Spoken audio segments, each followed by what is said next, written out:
So, ito yung ating Bybit. Paano mag-stake dito sa launch pool. Okay? So, meron tayong 2 option dito. Okay? So, SETA pool sa kayong USDT pool. Okay? Sa SETA, kailangan mo dito ng 300 minimum. Nasa kanyan. Nasa $500 average. Okay? Dito tayo sa may USDT pool.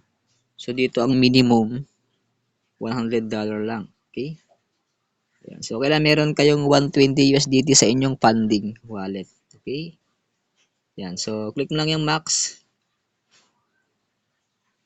Then, I have read. Then, stake now. So, ang kanyang estimated APR, sabihin yan, annual per year, 16%. Compare sa bangko, 1% lang. Okay?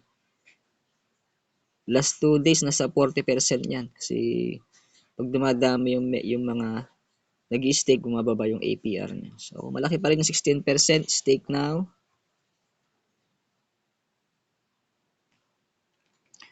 Yun. So, order success. Then, confirm. Ayun. So, pumasok tayo ating launch pool. So, Mabia, wala pa. So, waiting natin.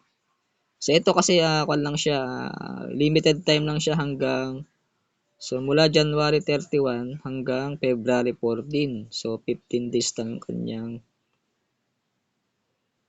stake. So, after 15 days, magi-stop na. So, actually, free to libre. Mag-stake ka ng USDT, yung capital mo, pwede mong ibalik sa wallet yung principal mo. So, kikita ka ng SETA. So, magkano yung SETA ngayon is nasa kanna eh. So, ang SETA, 78 pesos ang per SETA. Okay? So, magkano yung earnings natin sa SETA na?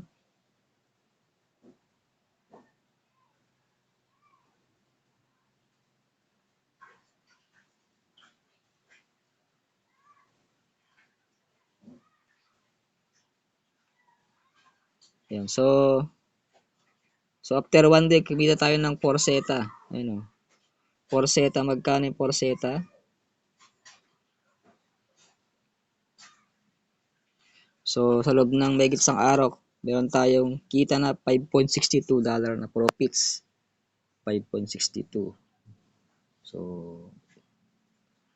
5.62 times 56, sabi nga na, ang per dollar na yan. So, sa loob ng megit isang araw, kumita tayo ng 314 pesos per day. So, pwede na. Pwede na pagtyagaan, di ba? So, ganyan kaganda ang stake. So, dito walang scam. Kasi, nasa wallet mo lang yung inyong fund o deposit. So, anytime pwede mo siyang i-unstake o withdraw yung principal. Yung profits, automatic pupunta sa wallet mo yung SETA. So, ganito kaganda yung ating stake.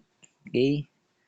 5 years na ako nag-i-stake sa crypto. Kaya ito, magandang opportunity. I-grab nyo na. Okay? Dito, walang limit. Depende kung malaki. Kung meron kang 1 million, halimbawa 1 million yung stake mo. Paano mag-compute ng APR? So, 1 million times 16%. Divide niya sa 365 days. So, ang daily mo is 438 pesos. Times 30 days. So, kikita ka ng 13,000 monthly. Oh. Yan, passive income yan. Okay? Ganyan kagandang stake. Okay? So, kung gusto mong matuto dito sa stake, PM mo lang ako. Okay? Thank you for watching. This is Coach Jonathan Beat. God bless day.